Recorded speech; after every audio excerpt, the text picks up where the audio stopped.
What's up? Welcome to the Sports Sidebar Podcast. You're tuned in with your boy Rich, and I'm here with my buddies Tom and JD, and we're about to get this thing started. Let's go!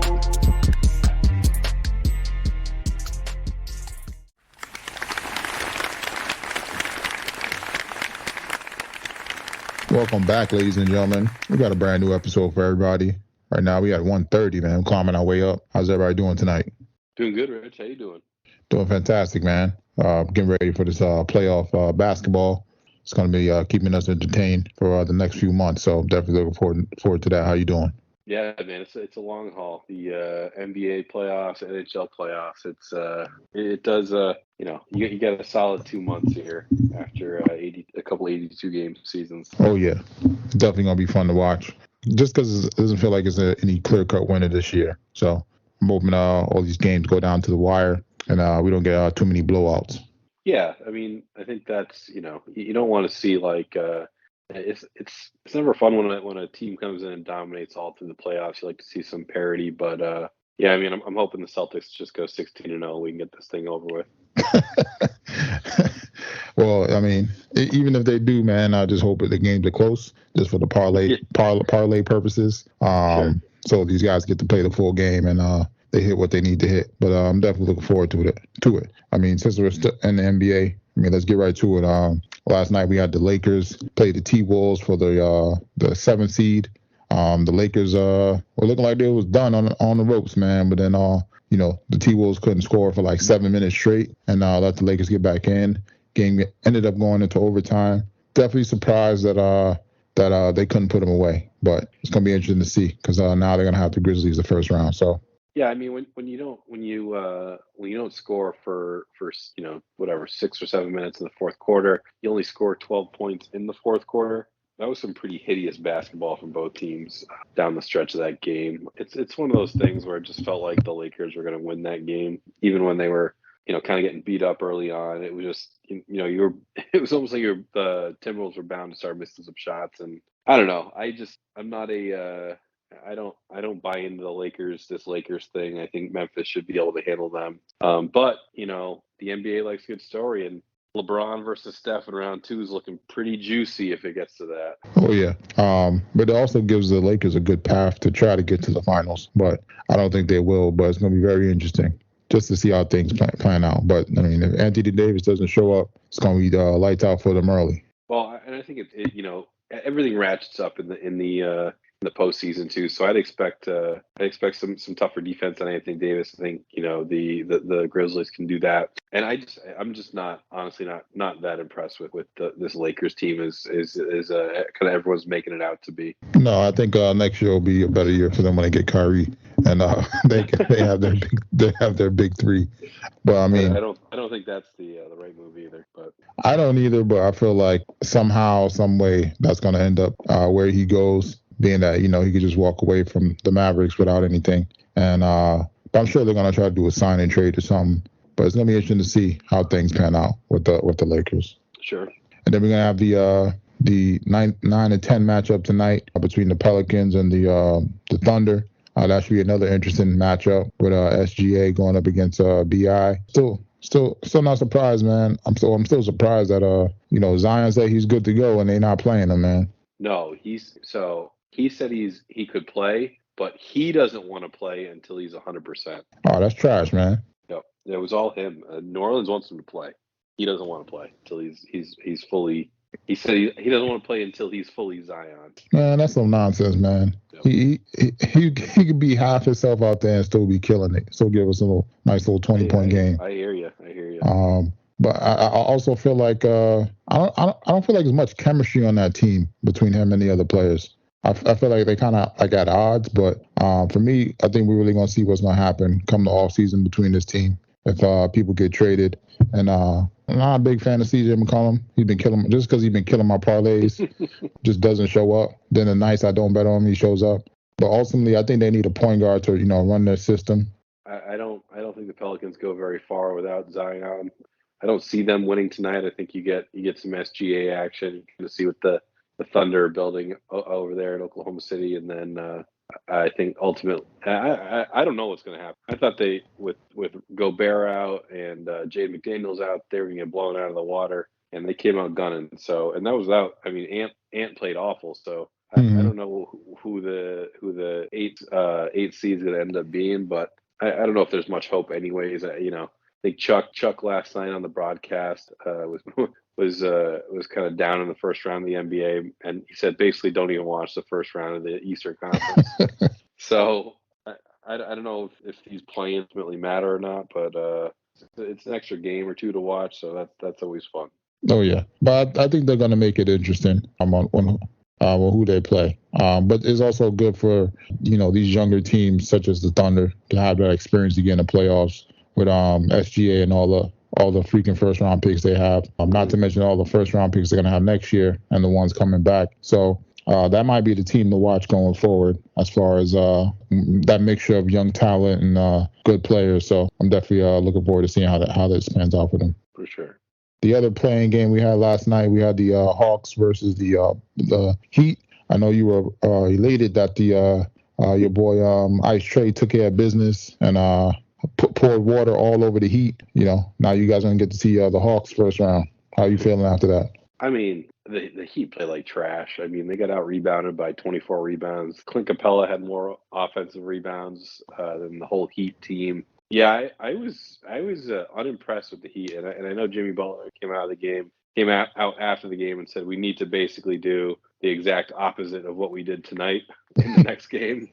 But yeah, I mean, you got a stellar performance from Kyle Lowry, and you still get beat by 15, 20 points. Like, not good. In terms of the Celtics, I'm happy to see the Hawks. Like, I just don't. I think that the Heat are, for whatever reason, just a little bit of a tougher matchup. I think they're grittier in a 7-game series, and again, they have the Spo factor. So yeah, give me the Hawks all day long. I think it's a sweep or a gentleman's sweep, and Boston's moving on to Philly. Kind of feel the same way. Yeah, it seems like Trae Young doesn't really have help, or no. I mean, he's got guys on his team that can play, but it just doesn't. I don't know. I don't want to say they're not aggressive enough, or maybe it's a system they run where he's pretty much dribbling around too much and they're just standing there watching him. Somebody's got to get them moving, but they're definitely going to need to make some changes in the offseason if they expect to get back to how they were like about 2 seasons ago. Mm-hmm. And then for the other matchups we got in the NBA, I mean, we're going to have the Nets versus the 76ers. I'm expecting the 76ers to win that series in like 5. But I wouldn't be surprised if Brooklyn surprised us and beat the 76ers. Really? I don't think Brooklyn has enough to beat them. Well, I think they're not going to be able to stop Embiid, right? He's going to get his 30 a game, but I think Brooklyn has enough pieces in place to play good defense to shut down all the other ancillary pieces where it seems like Embiid needs help, and they slip some games away that they shouldn't have. Mm-hmm. But ultimately, I would like to see Embiid go to the next round just for a better matchup. Because if you guys play Brooklyn first round, that's pretty much another sweep. So, and plus, I don't know that much about Brooklyn's players to be betting on their stat lines for parlays. So yeah, fair. And then the other East matchup, we're gonna have the Knicks versus the Cavs. That should be a good matchup as well. I mean, the Knicks have got the best of them during the regular season, but obviously the playoffs is a different monster. But ultimately, I think it's going to come down to defense. I don't think the Cavs are going to have enough stops to stop some of the Knicks players, and the Knicks players go off, and we take this in 6. All right. I can see that. I like the Knicks in that series. I fear playoff Julius rolling up and forgetting how to play basketball again. Yeah, but I think he has Brunson. Brunson's going to go crazy. Mm-hmm. I mean, he pretty much has had his way the last games they played Cleveland.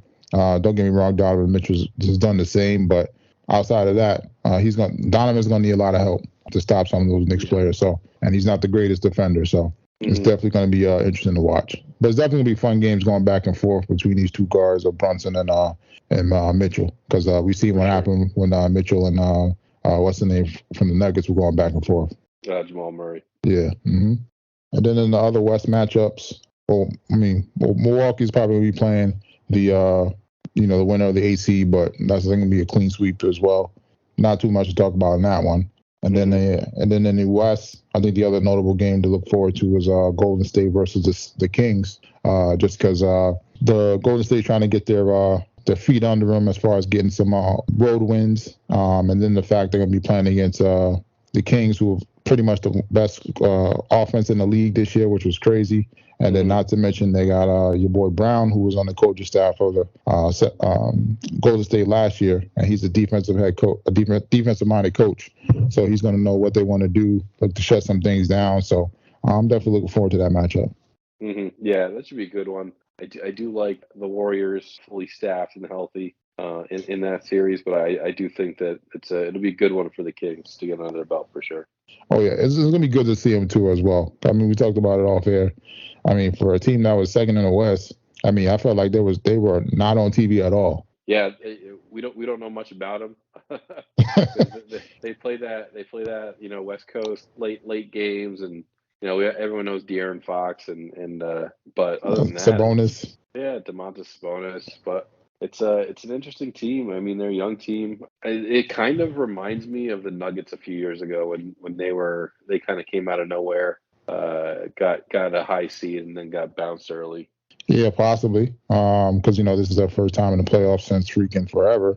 I want to say since not 2010. What is it? 2000. Yeah, 2000. They had the longest playoff. I think it was 2005 or 6. 6, yeah. That's when they had longest drought in the NBA. Yeah, they had a good team back then. That was when they had C-Web, Bonzi Wells. Asia. Yep, that was a good team. I heard Page's son is ridiculous. Yeah, I'm trying to find some video of him. I think he was in the McDonald's game, I think. But I heard he might be a better shooter than his pops. That's what I'm hearing. Yeah. But we're gonna have to wait and see. I have to watch some film on him. And then outside of that, I mean, to me, have the Clippers versus the Suns. I think that's going to be an interesting matchup just to see the trash talk between Westbrook and Kevin Durant. I think this is the first time they're going at it in the playoffs, right? Since the trades, right? Or second time. Well, if it is, it's going to be fun to watch because Russell Westbrook is going to be talking trash. They got Kawhi Leonard on the side who's going to be looking to be shutting down Kevin Durant and company. I don't think PG-13 is coming back for the series, but it's still going to be fun to watch. Sounds like he's going to be out. Sounds like he'll be out. So Kawhi's got to shoulder more of that load. Obviously, you got a healthy Durant, Booker, Chris Paul, Ayton. It's going to be a tough one for Clippers. For the Clippers, for sure. That possibility of the Suns getting bounced in the first round with all that potential is also going to be fun to watch as well. Absolutely. And then outside of the matchups, I mean, pretty much NBA is going to be announcing the NBA awards soon. It seems like the top 3 candidates for the MVP, pretty much Joker, Embiid, and Giannis. If I had to vote, I would probably pick Joker. I know a lot of people feel Embiid and they feel like this is his time, but I mean, almost a triple. You can make an argument for both sides. It's just hard. It's just hard to say, hey, this guy won MVP last year, and now he has better stats this year. There's no way. To me, there's no way he doesn't get the MVP, and he had a better record. Yeah, it does. It does feel like it's kind of pushing towards Embiid. I know, we had some issues with not showing up and playing the game against the Joker. Mm-hmm. Embiid takes off too many games. Whether he's playing and not giving a crap or just sitting out in general. When he's motivated and he's awesome. Yeah. But it's not enough. He doesn't do it enough during the full season for me. I feel like everybody should just vote for Giannis just to spice it up, just for the hell of it, since it's like an even split. But it's gonna be interesting to see how these votes pan out. Like I said, I felt like a lot of people are leaning toward Embiid, but we're gonna have to wait and see. Yep. And then for the Rookie of the Year, looking like your boy Palo might win it. Either him, Kessler, or Williams from the Thunder. I'd probably lean Banchero on this one. He was pretty awesome for a rookie all season long. Yeah, that one's pretty much a given. Most improved, they're pretty. It's going to be a tough one between marketing and SGA. I think they're going to give it to SGA just because he got his team in the playoffs, but well deserved, averaging almost 30 points a game, or might be at 30 points. Gets to the line a lot.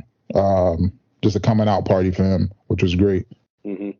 And then the 6th man of the year, I mean, they got your boy Brogdon, my boy Quickly, and then who be shooting too much sometimes when I put him in the parlay. But and then we got your boy Malik Monk, who came out of nowhere, off the slums from Charlotte, and he's over on the Kings, doing his thing. So that's gonna be an interesting one. Interesting one to see how that plays out as well. Yeah, I think it's either Quickly or Brogdon. I could go either way on that one. I think they're both pretty good off the bench this year. Yeah, I think they do give it to Brogdon just because the impact. I feel like he does more for the Lakers. I mean, for the Celtics than Quickly does. So, but it's still going to be fun to see who can take it down, New York or Boston. And then defensive player of the year is looking like it's between your boy Jackson, Mobley from the Cavs, and your boy Brook Lopez. I'm not sure how Brook Lopez got up there, but hey, he's doing his thing. He, by all defensive metrics, he had a really good year, which is like surprising to me. Yeah, I think like halfway through the season, I heard his name floated, and I was just like looking up his stats. I was like, dang, he's actually like trying on defense this year. That's new. Well, I mean, but yeah, he was grabbing a lot of boards. He's playing good defense, blocking a lot of shots. Yeah, I mean, if you got Giannis doing all that work, I mean, you might as well play some defense. But he was an all-star at one point and a first-round pick. So I mean, he's got it in him to do something like this. So he sort of turned his game to be one of those outside stretch five type guys. So. Yeah, but just because you do that doesn't mean you can't play defense. So he's definitely doing what he needs to do for his team so they can win. So, and then outside of that, it really wasn't much else in the NBA. I saw I heard those Michael Jordan shoes sold for like $2.2 million. Yeah, I don't know. I might have held on to those for a little bit longer, man. 2.2. I feel like you could have at least got 10 for those. Yeah, I mean, the people who pay for these things are just out of their minds. Yeah, but I feel like they do because those are the people that time frame in their life meant something to them, and they stumbled across a lot of money as they got older, and it's hard to. Yeah. I mean, when you got it, man. Sure. Because everybody wanted to be like Mike during that time. For you to have those shoes that Mike wore during that time is something that is memorable. So. I wonder if it'll get resold like 5 years later, or if that person will hold on to them until, God forbid, when Michael Jordan dies. I feel like everything's going to skyrocket. So. Yeah, I could see that. And then on to the NFL. The only big news here was that your boy Odell signed to the Ravens. I mean, I don't know why he signed to the Ravens, but I mean, I do know why he signed because they offered him all that money. $15 million guaranteed. I mean, hard to say no. Oh, it definitely isn't. I feel like any receiver would have took that. It puts them around right outside like the top 10 as far as top pay receivers. But the thing is, Lamar hasn't re-signed yet. They're saying he is, because of the addition of Odell. But the Ravens have not had a all-pro wide receiver in their history, which was kind of crazy. Mm-hmm. Yeah, I mean, I was trying to think of like some of they had a Hollywood Brown, decent. But other than that, it's really been like, I think Anquan Bolden's probably the best guy they had over there in terms of a receiver. And he's not really a kind of a big play guy. He was more of a possession receiver. Yeah, it's Odell. I think he probably made the right financial choice for himself. Kind of seems like the Ravens basically said don't let him leave Baltimore without a contract because he was going to New York. It seemed like they had mutual interest there. So the fact that they threw a $15 million guaranteed at him, kind of hard to say no, especially when you came off a year not playing and coming off the last time you played was a torn ACL. So bad deal. Oh, it definitely isn't. Well, it's going to be interesting to see if he can put himself in a position to even make more money this offseason, being if he balls out. And it's going to be crazy to see as well, because if the Ravens go far and all it took was them to get a receiver after all these years, man, it's kind of disappointment. Be some people asking some questions, that's for sure. Oh yeah, man. Like, you mean to tell me, like, if the Ravens win the Super Bowl, you mean to tell me all this time, if y'all would have just got a receiver, this guy would have won 3-4 years ago? Yeah. I mean, valid, all valid. If they have a good year and Odell shines. Oh yeah. I'm definitely looking forward to seeing this matchup. Just because in that same division, we're gonna have the Bengals. I feel like they're not gonna be as powerful as they were last year. So especially on the defensive end, they lost a bunch of defensive pieces. So I mean, there's an opportunity for the Ravens to get back in there. So Yep, absolutely. I mean, we got your boy Barkley did not sign his tender, but I feel like he'll sign it. When it's time to really show up to camp. And I think they're still trying to work out a long-term deal for him. I don't think there's any need to panic yet. But also, I feel like I wouldn't be upset if he decided he wanted to leave.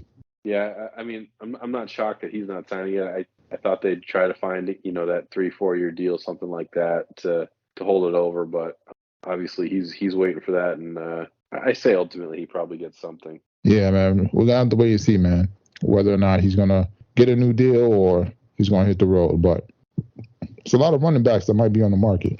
Mm-hmm. Still, none of them moved yet, so it just shows how much teams have really valued the running back position. So. Yeah, I mean, I don't. I think they've kind of, it's a value position now. I think that they're not signing running backs to big contracts, and they're trying to get something out of the draft, and that's going to be that. I mean, I just think that position is just such a. It's not devalued because you need the running back, but it's you don't have to pay for running backs anymore. Yeah, and that's the thing, especially with the draft. I mean, running backs used to go top 5, number 1. Now they're not getting picked to the second round. I mean, this year might be the first year we have a running back going the first round in a while. So it's going to be interesting to see. Something, especially with your boy, this guy Robinson. I mean, he's been projected anywhere from the top 10 to the late first round. So. Mm-hmm. And then outside of that, really wasn't much else besides your boy Rodgers, man. When they gonna make this trade? When they gonna make this trade, man? I don't know. Probably right before the draft. They got your boy JD on high pressure pills right now, man. I'm just going under the assumption that he's the quarterback, and that we'll just go with that for now. It hasn't been official yet, but he's gonna be our quarterback. That could be definitely nerve wracking if you were a Jets fan. So, but hopefully we're going to be optimistic and say he's going to get traded for a second round pick or something for next year's draft. And then hopefully they can gel quickly in training camp. So you don't have to worry about him talk about receivers need to step up and stuff. So Exactly. I saw your boy Devin White requested a trade. Really wasn't true. Yeah, I heard he requested a trade. I feel like that's a golden opportunity for the Chiefs for somebody to get a linebacker. Yeah, I could see that. Yeah, I didn't hear the Devin White, but he probably doesn't want to go through that whole rebuild down there. Oh yeah, but I feel like they could still be in contention because it's not like they got their division not like the AFC where you got all these freaking quarterbacks. Right. They only got Derek Carter really worry about. So. And then on to MLB. I mean, season's still getting started. I mean, Rays are still undefeated. They're 11-0 right now. Rays are rolling. Yankees not too far behind them at 8-4, but definitely got to stay on pace. You need to start hot. So come towards the end of the season, you're in a better position for playoff seeding. So that division is gonna be tough all year long. At least, I mean, Blue Jays, Yankees, Rays, Red Sox, Orioles. Orioles got a fun team going down there, a young team. They got the Dong Bong. I don't know if you've seen that. Oh, when they hit a home run or something? Yeah, they hit a home run. They hit a water bong. But yeah, they got a fun team down there. I just think it's gonna be a slog all year long. It just seems like one of those types of seasons, Oh yeah. I say the Rays are obviously the best team in baseball right now. Coming out swinging, pitching has been lights out. Lead the league in runs, lead the league in runs against. They just look good. They look good to start the season. I think everyone else, it just seems like the rest of the MLB is kind of sitting in this middle ground. And then there's some real bad teams like the Tigers, Pirates. But other than that, it's just like everyone's in this 4-6 to 8-2 or 8-3, whatever it is, 8-4, area. Oh yeah.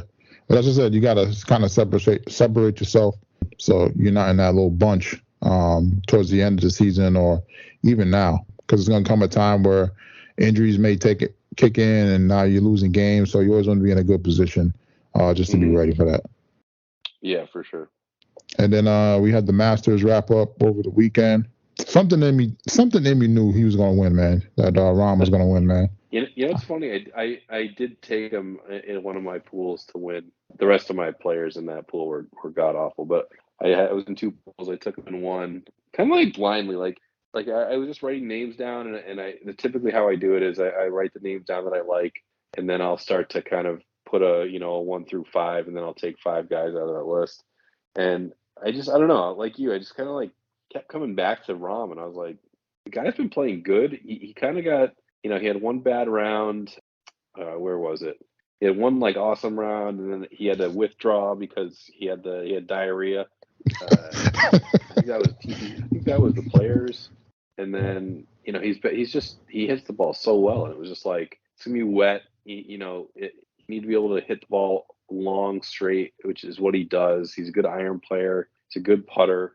And yeah, it was just like it just dropped back on Rom. But I mean, he played well all weekend. Obviously Brooks, it was tough because I like Brooks, but I just like, I don't know what it is. Like I shouldn't care about this live thing, but I'm just like, I don't want those guys to win because I don't want Greg Norman to get satisfaction. I don't care about any of those guys winning and being happy. I just don't want Greg Norman to get any satisfaction out of it. So it was tough. It was tough to root against Brooks. I do like Brooks, and I've always liked rooting for Brooks. I feel like he's one of those golf villains, even way before Liv. Just like kind of brash. He's got this, the supermodel wife, and he's always, he's just always been endearing because he's like, I don't care about these other tournaments. I'm here to win majors, and so it was tough to root against him. It seems like obviously all the guys on the tour genuinely still like him.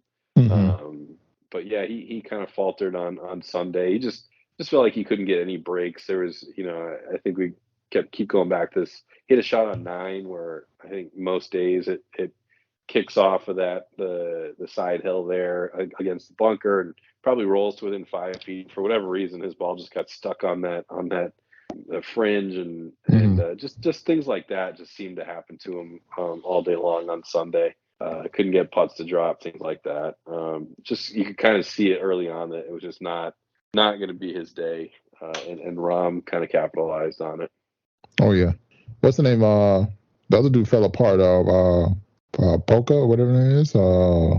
Which one? Polka, or what's that dude's name? He was like killing after the first day. He was at like -10. What is Polka? It was like PAOKA or something like that. Who was on? Let me see. Who was on the leaderboard on day 1? No one was. Rom was the leader after day. Or Rom and Koepka were leader after day 1. Oh, maybe I'm thinking about another day.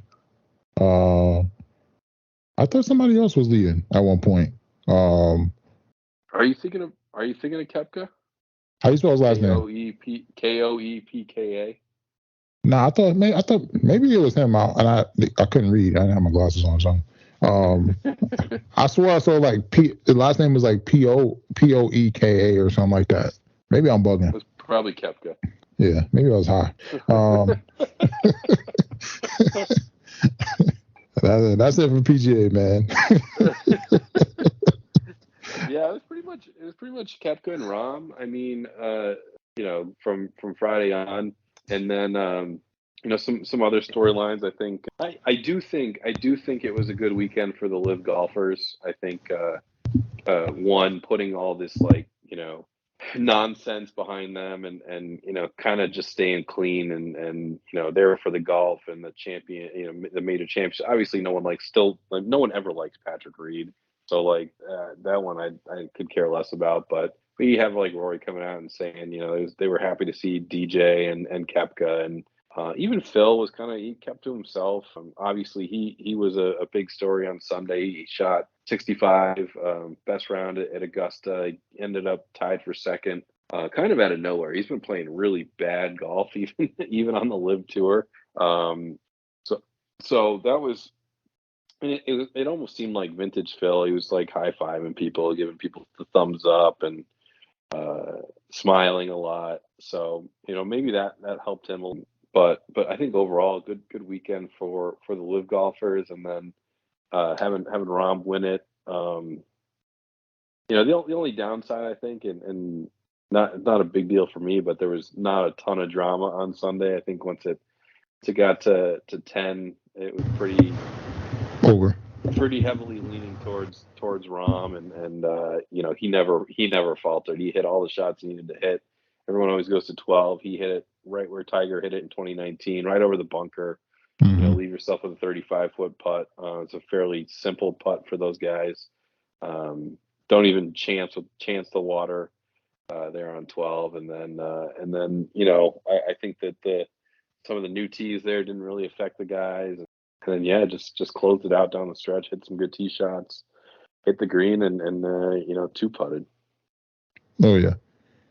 I kind of had hopes that Tiger would finish it through, or make it more interesting. But it looks like those injuries started kicking in, man. Your boy's limping up and down the place. Yeah, I mean, unfortunately, it was the exact opposite weather of what Tiger needs. Once it gets cold, rainy, things like that, like his body is just not. It's not meant for that anymore. Especially you work to get your knee and your ankle and everything all loose, and then if you're waiting in between shots when it's that cold, it's tough. I mean, he made the cut, which I thought was good. His game still looks decent. I mean, Thursday, I kind of discount the rain soaked round, but Thursday he looked okay. I thought he ended up shooting 74, 2 over, but I thought that he played a lot better than that. He just couldn't hit a putt. I mean, again, I think this has been kind of the theme with him, and not playing championship golf, is that the putter is just not there. The rest of the game seemed pretty good. A driver it's funny because if he had this driver like 10, 12, 13 years ago, he would have cleaned up. His issue has always been his driver. He could never hit in the fairway, and now it's he's smoking them down the fairway. He's prime position. His irons are not as good as they used to be, but the putting has been killing him. Oh yeah, and that's the thing. That's where you got to finish, because that's what really makes the big difference. I mean, when you're a big, strong player, it's easy to get it to the green, but then the main thing is that closing out. So it's kind of like people that do all these handles and dribbles and they can't make a layup. Exactly, it's exactly the same thing. But definitely looking forward to the next event to see how things pan out as well. For sure. And then as far as NHL, we had the Bruins. They make history, best record all time in the season. The question is this going to carry over to the playoffs? How you feeling? Yeah. How you feeling about the team, man? I feel good. The NHL playoffs are just it's a tough thing to predict. I mean, it really does. It does. It's the one. I think it's the one league where an 8 seed can come in hot, and you get a hot goalie, and you can win a cup. We saw the Kings do it. We've seen other teams do it. It's the toughest sport to predict in my mind. I think that they're built a little differently. I mean, we've seen a couple of these teams, the Lightning a few years ago, get bounced in the first round. They got a veteran team, led by Bergeron and Marchand. They got guys who can score up and down the lineup. They got solid decor, and they got two good goalies and a good coach. So I think we'll have to wait and see. But I do think they're built a little bit differently, and they need to close this one out. I think send a couple of guys off into retirement, maybe Bergeron and Krejci, and get that elusive second cup that Bergeron and company have been looking for. If they can get there, it'll be their the 4th cup they've been to in just over 10 years. So yeah, I mean, I think they need it. They need it for their legacy. Who did you think could give them their most trouble in the playoffs? I think it's the Carolina Hurricanes. I think that they've struggled against them. It's a tough defensive team, just a really physical team, and they struggled against them last year. They've struggled with them in the regular season. I think they did win their last game against them, but I think that the only time that they would see them is the Eastern Conference Finals. But I think that's the team that's gonna really give them some problems. Then that's it for NHL.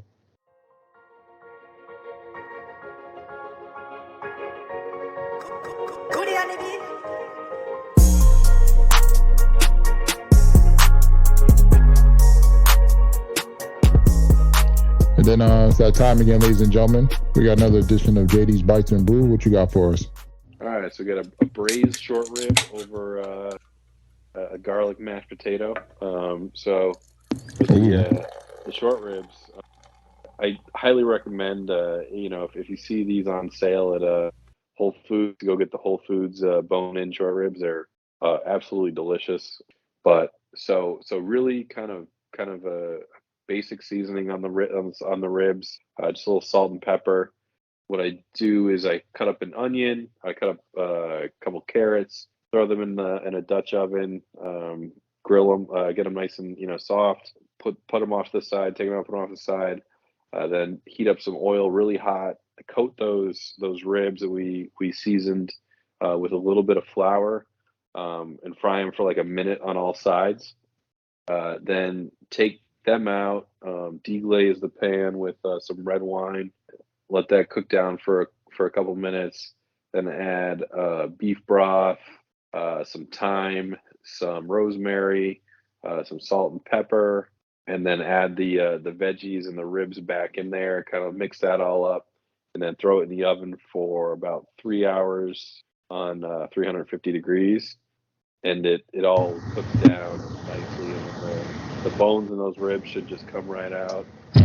Should be able to shred up those ribs nicely if you like it like that. You can put a whole rib on, and then just some basic mashed potatoes, just some Yukon Golds. Throw them in there. Actually, no, this is what we did russets on this one. So russets, peeled, chopped, boiled, and then just mashed up with some roasted garlic, a little bit of half and half cream, and butter, and you're good to go. Just put that short rib right on top of that, and drizzle some of the gravy that you make during the cooking process on top of that. That sounds great, man. You just reminded me of my mom does one like that, but she makes it in like this barbecue sauce, and then they just put it over mashed potatoes. But she cooks it in like the slow cooker or whatever it's called. Okay. Yep. So yeah, that joint was banging, man. Yeah. I can only imagine, especially with the vegetables. Those vegetables be hitting on the short rib, man. When it be soaking up all the flavors. I like to throw in extra onions, and then I just mix it. Then I mix the onions in with my mashed potatoes too. I do like that too. Yep. Yeah, I put it all together and kind of stir it all up. It's just like one big soup. Yeah, exactly. It's all going the same place. So exactly. But I feel like it tastes better like that when it's like all like encompassed into one. So for sure, I agree. And then what'd you guys drink that down with? All right, so we got it was actually a visitor tap at a brewery we went to. It's out of Three Sons Brewing. It's in Dania, Florida. I think that's just north of or just south of Fort Lauderdale, over on the East Coast side. But it's they do I've been there before. I think they do pastry smoothies, pastry stouts, IPA. They do the whole gamut. Really good beer. But this one was a smoothie type sour called Mr. Fluffy Pants. It was a pastry sour that was brewed with marshmallows and raspberries. Typically, I don't love the marshmallow sours. They just have a little too much. I don't know. There's something about them. Just like the marshmallow flavor can come through too much sometimes. But this one I thought was good. It was a little bit lighter, which I liked. I do like the raspberry flavor in sours. I like raspberry flavor in general. But yeah, this one was a little bit thinner, a little lighter. Only hit it about 5%, so that was nice. But yeah, kind of refreshing. It was a warm day, and it went down pretty smooth. I'd probably give it an 8.1. Oh snap! I like the place is pretty. I mean, I've had some of their stouts and other beers, and it's a solid. They do a good job. That's great, man. But do you feel like it's one you could come back to often, or is it more of a situation type of joint? Yeah, I think I'd come back to it for sure. Hard to find, so that's kind of the downside. But this place that we go to, they have a good relationship with Three Sons, so they do get quite a few beers from them. That kind of sounds like one of those you rack up when when they're available, and then you just keep them on hold and just until whenever you want them. I have to find some of these places next time I go to North Carolina, man. Well, you got to spend more than like 24 hours here, Rich. Man, I was there for we were there for like almost a week. Well, not a week. No, probably like 4 days. Yeah, it was the 4 days I wasn't here. And then that's JD's Bites and Brew, everybody. And then for this week for the BRs, not too much. Went back to some old shows. Went to Gangs of London. I forgot the second season came out. Breezed through that pretty good. I want to say it's like The Wire. That's the thing when it comes to like these gang shows or mafia shows. You kind of like compare it to The Wire. Not really like The Wire, but it's more action based as far as like gun violence, fighting, stuff like that. A lot of sneaky stuff going on between the different parties and different families. Definitely a show you can check out and watch if you're in need for something. Would I say the second season is better than the first? Probably slightly, but definitely in the high 7, close to the 8 range as far as the show. Okay. First season is about 10 episodes. Second season is about 8. So, okay. It's not really like it doesn't have like those filler episodes where like they're just giving you some other story that doesn't really matter. Pretty much everything they're giving you kind of matters as far as like the A story, the B story, and the C story. What's going on? So, and it has the mother from Game of Thrones, John. What's her name? Stark's mom. I know who you're talking about. Yeah, but she's up to the same shenanigans, conniving in that piece. So it's definitely fun to watch. And then outside of that, I mean, we had Love Is Blind. They dropped some more episodes, but man, big one's coming Friday. Yeah, man, they just need to give us this, man. I don't know why they playing around, holding off on the drugs, man. We need to just watch this and finish it up. I don't mind them breaking it into 2 parts, but the second part has to have the wedding at the end. Like you're not like, what are we doing here? Yeah, man. But it's gonna be this is what we really came to see as far as the weddings. I honestly think maybe one couple's gonna make it, but I feel like they might not. But as far as the main drama between Kwame and his girl, and then Micah and her boy Paul, that's what we're really looking to see if this thing explodes or not. So yeah, that's the real drama right there. Because they just need to swap. I think Micah needs to swap with and be Kwame, be with Kwame. I think Paul needs to be with Urania, and then what's Kwame's wife's name? Chelsea. Chelsea needs to be with homeboy that got dumped by the other girl who was the one that, not Mitchell. What's his name? Yeah, I know the guy you're talking about. Yeah, because that girl got she got split personalities or something. She's crazy, man. I think they would be a better pairing, and then everybody else is good. Everybody else is good, but I'm definitely looking forward to seeing if this bomb explodes or not. If whether or not it gets down to like the last 5 seconds and they cut that red wire and it just stops, or this joint blows up. Yep. But we're gonna see what happens this weekend. We're gonna get the shock faces in the group text or not. Oh yeah. And then wasn't really much else for shows. Caught up with Mandalorian. Last episode was pretty good. A lot of fighting between the Mandalorians. I don't know if you got caught up on that yet, or you still waiting. I'm waiting till the season ends and I'll watch it. Yeah, so you probably got like 2 more weeks or something like that. Yeah, something like that. Yeah. And then I'm trying to wait till From get some more episodes for the second season.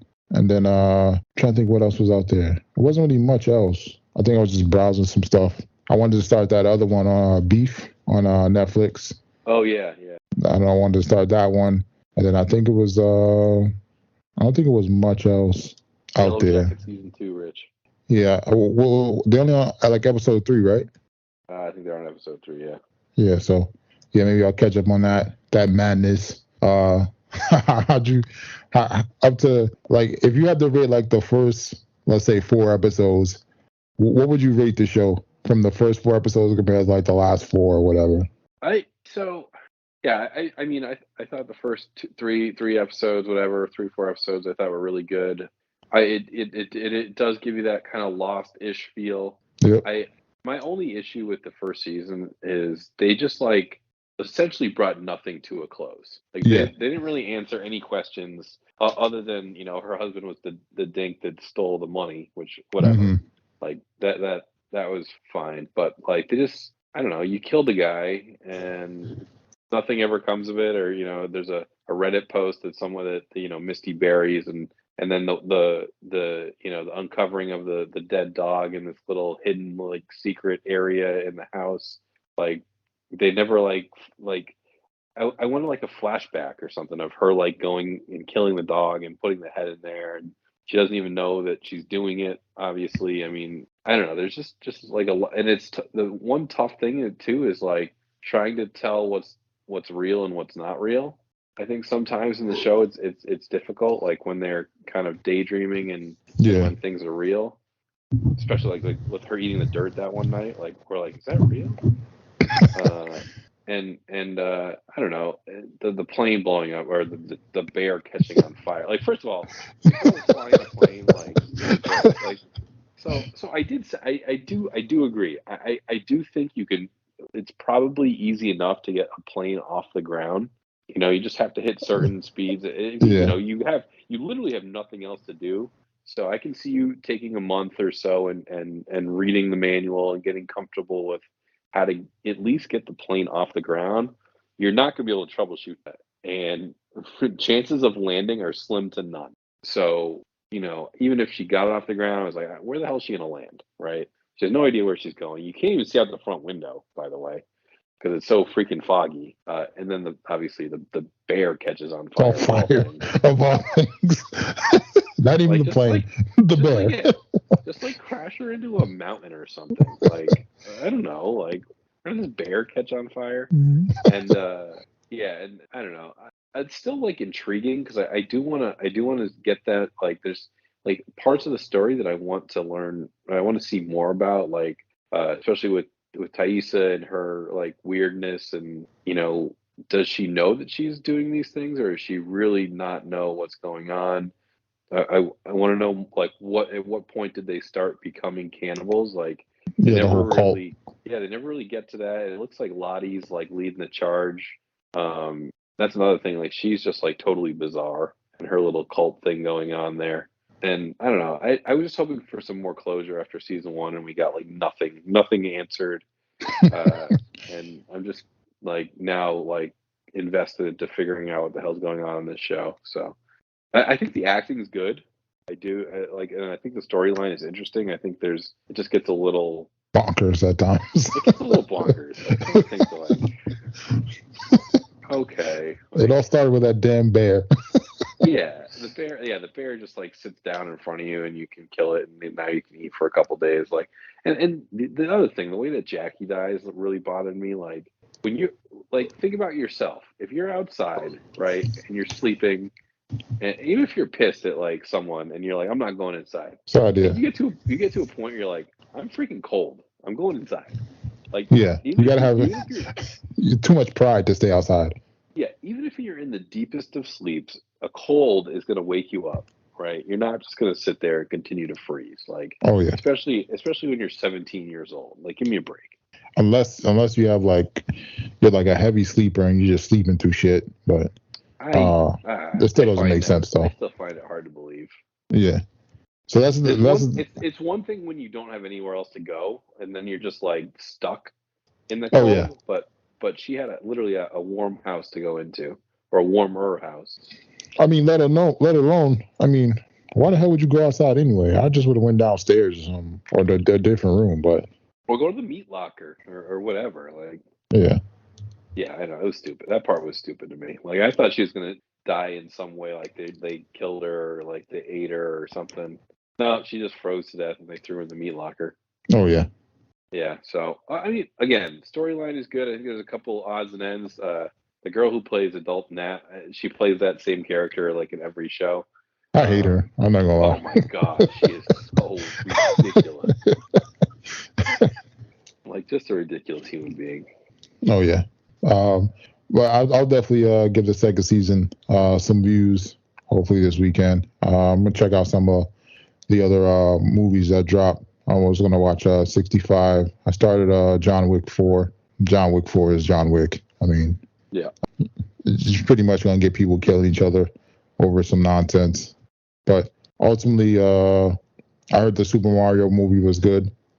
I heard Creed was okay. I'm going to check that out, hopefully, if I get around to it. There's some other shows I'm trying to find, but like besides the beef, when there was some other ones I saw. I can't remember what it was. I don't know if it was on Netflix or one of the other networks. It might have been on Netflix. Oh, Warrior Nun. I started watching that again. Second season. It's okay. Just something you could keep on the background. Has some action here and there. Some of the action scenes are pretty good, but it's about a nun who's a warrior. She fights pretty much demons.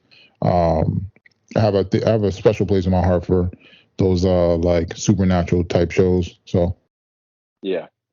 And then I think that's pretty much it, man. I don't got anything else. That's all I got. All right, ladies and gentlemen, until next time. Until next time, Rich. I want to thank y'all for rocking out here on the Sports Sidebar Podcast. Give y'all something to ride out on.